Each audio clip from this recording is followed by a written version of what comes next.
Mom, on va parler des gens qui passent le temps à faire comme s'ils veulent se comparer à toi là. Est-ce que dans la vie, si tu as l'impression que tu es en compétition avec quelqu'un? Non. Et qu'est-ce que tu pourrais dire aux personnes qui pensent ou bien qui sont indirectement ou bien dans leur tête en compétition avec toi? C'est l'interview. Oui.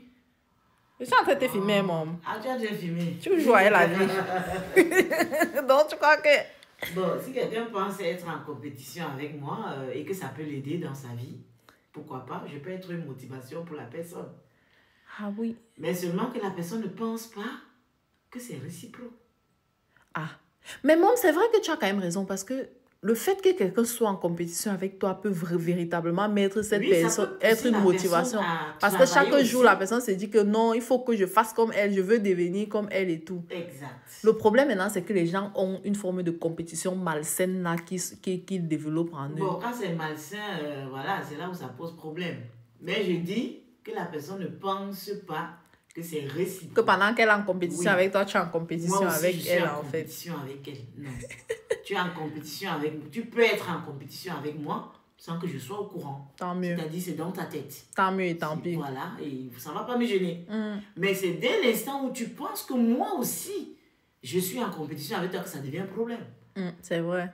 Parce que tes motivations ne sont pas les miennes. Je ne sais pas ce qui te motive à être en compétition avec moi. Je ne sais pas ce que je fais d'extraordinaire qui te pousse à vouloir faire la même chose ou alors faire plus que moi.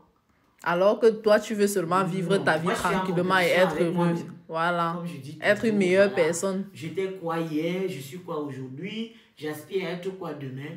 C'est tout. Maintenant, le reste là, vraiment. Bon, peut-être c'est aussi parce que il y a trop d'enfants autour de toi, trop de jeunes qui veulent que tu les accompagnes. Est-ce que... Non, s'il y a trop de jeunes... vous savez, je fais partie des personnes qui ne dorment pas la nuit. Je ne dors pas la nuit parce que je réfléchis beaucoup. Je cogite beaucoup, j'analyse beaucoup de choses et sur ma personne et autour de moi et tout. Voilà. Quand j'étais jeune, je marchais beaucoup avec les jeunes enfants. Je marchais beaucoup avec les jeunes enfants et je marchais beaucoup avec des grandes personnes. Les grandes personnes, pourquoi? Je marchais avec les femmes mariées. Hein. Quand je dis jeune, c'est peut-être 14-15 ans, l'âge de la puberté. Ah, ça? Toutes mes amies étaient des femmes mariées ou des femmes fiancées. Voilà, parce que j'estimais que j'avais des choses à leur apprendre. Parce que je lisais beaucoup. Ah. Ça, c'est vrai. Des romans photos. C'est peut-être de là qu'est partie ton envie d'écrire dans ton cinéma. Je lisais beaucoup et je connaissais beaucoup de choses par rapport à mon âge. Et quand je discutais avec des grandes filles, mariées, fiancées, je réalisais qu'elles avaient des lacunes en beaucoup de choses. Donc des choses qu'elles sont censées connaître, mais qu'elles ne savent pas.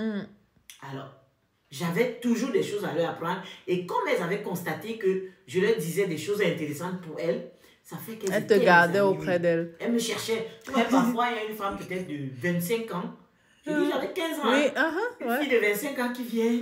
Je cherche Aimé Vigile. Ma tante va demander, mais c'est qui? Elle dit, mais c'est ma camarade de classe. C'est mon amie. Camarade, comment alors que c'est une enfant? Voilà, donc, parce que j'aimais partager, j'aimais transmettre ce que je savais. Et c'est ce que tu fais encore aujourd'hui. Voilà, donc aujourd'hui, ayant vieilli, je l'ai même déjà dit une fois sur un plateau de télévision, je me suis rapproché des personnes de mon âge. Je me rends compte que c'est des personnes qui croient tout savoir, qui croient tout maîtriser, qui ne veulent pas se laisser enseigner, qui ne veulent pas laisser qu'on leur enseigne ce qu'elles ne savent pas. Pourtant, on apprend tous les jours. Je réalise que tu n'as pas encore pris conscience de beaucoup de choses. Mais quand je veux réveiller ton esprit, je veux attirer ton attention, je me rends compte que tu te fermes, tu es buté, tu ne veux rien entendre parce que tu te dis, je n'ai rien à t'apporter, je n'ai rien à t'apprendre. Ouais. Et là, moi je dis, bon, je vais rester à côté de toi, pourquoi? En fait. C'est pour ça que tu vas me voir entouré de beaucoup de jeunes. Et après, les jeunes, là, on voit très bien ce que ça donne, en fait, ton enseignement. Ils sont à l'écoute. Ils ont envie d'apprendre. Ils ont envie de découvrir. Ils ont envie qu'on leur tienne la main. Et moi, ça me permet d'enseigner. Ouais. Tu transmets. Non, mais bon, franchement, nous te sommes reconnaissantes, en fait. Je voulais peut-être dû être professeur. Non, mais professeur, l'enseignement ne passe pas que par l'école. Parce qu'il y a l'école qu'on apprend sur les bancs et il y a l'école qui est l'école de la vie, en fait. Qu'est-ce que je n'ai pas appris à côté de toi? Alors, Mom, arrête un peu. Mom. Et d'être guidée. La majorité des choses que je sais, je les ai lues dans les livres. Je les regarde, j'apprends souvent en visionnant, en lisant, voilà. Mais il y a des choses, des gens qui ne vont jamais ouvrir un livre.